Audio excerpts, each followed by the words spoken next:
Right, we've got the pitch lamps, steady glow of them in the background here at Portman Road, but there's no glow of FA Cup delight, is there, Stu? Ipswich Town 0, Barrow 0, and Paul Cook spoke about getting the AA roadmaps out yesterday ahead of this game, and they're going to need them because they're off to Barrow for a replay. Yay!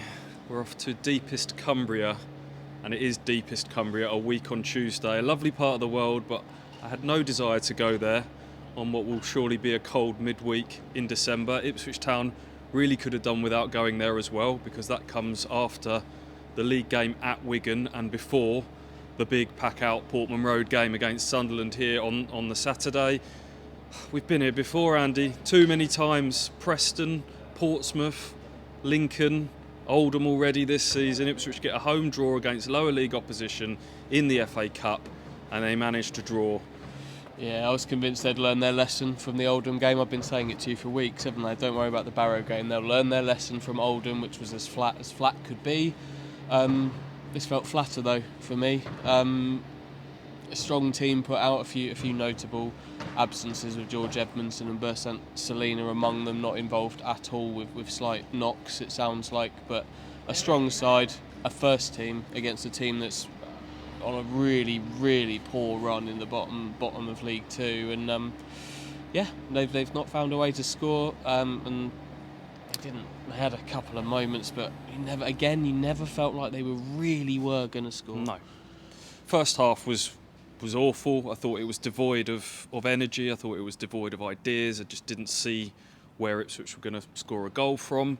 Barrow, couple of warning shots across the bow, and you could feel the atmosphere and the tension in this stadium. Around 6,000 fans here today, and a couple of times when Barrow went close, there was just this collective noise of frustration, as if to say, come on, pull your finger out, Second half, Cook brings on Pigott for El Mazouni. It's 4-4-2, and that lifted the crowd, that lifted the team. They played with a bit more, as Cook says, honesty, energy, bit more fight, but still never really felt like a goal was coming, really. Did you?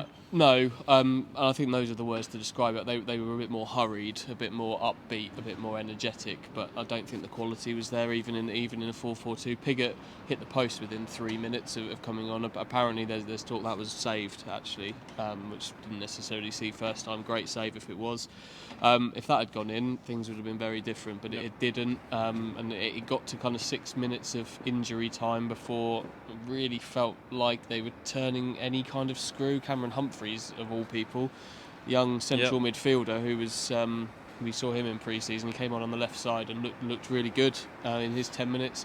He hit the bar, but yeah, the quality just wasn't there. A bit desperate, wasn't it? And that's now, the goals have dried up, the wins have dried up. I think since that 4-1 at Wickham, 9 games later, Ipswich have only won 2 of those. That was the replay at Oldham, unconvincing. That was the game against Rock Bottom Crew here, unconvincing. This Ipswich team needs to string wins together, and lots of them, to get where they want to be, where everyone thought and hoped they would be in pre-season, and that looks a million miles away at the moment. And Paul Cook conceded that afterwards, that maybe we're not as good as we thought we are, and we're behind where we hoped we would be. We're nearly halfway into this season now, and this is not panning out how we would hoped, is it? It's not just a one-off today. It's, in terms of League Two sides, we've had Oldham, we've had Colchester, we've had Newport, we've had defeats to 2 under-21 sides in the Papa John's Trophy. This, for all the talk about gelling and everything, this needed to be further down the road than it currently is. These games are layups, aren't they? In the grand scheme of what's to come, they've got Charlton on Tuesday. They go to Wigan, like you say. Beyond this replay, there's Sunderland, Wickham again over Christmas and New Year. These are the layup wins. These were the wins that the cheap, easy wins that you can build that bit of momentum against teams that you really should be beating, but they're not doing it, and they're going into these big games pretty cold.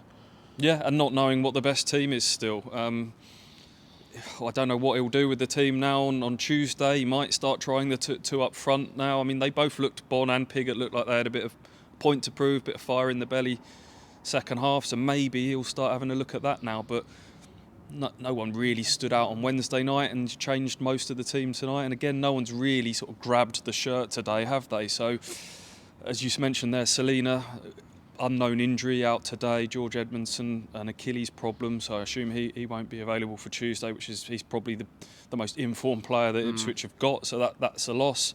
All a bit depressing, a bit flat at the moment, isn't it? I mean, you just hope, and it is hope, that a result comes from somewhere and things turn, but it's very hard to see that at the moment. Next chance is at the Valley on Tuesday night.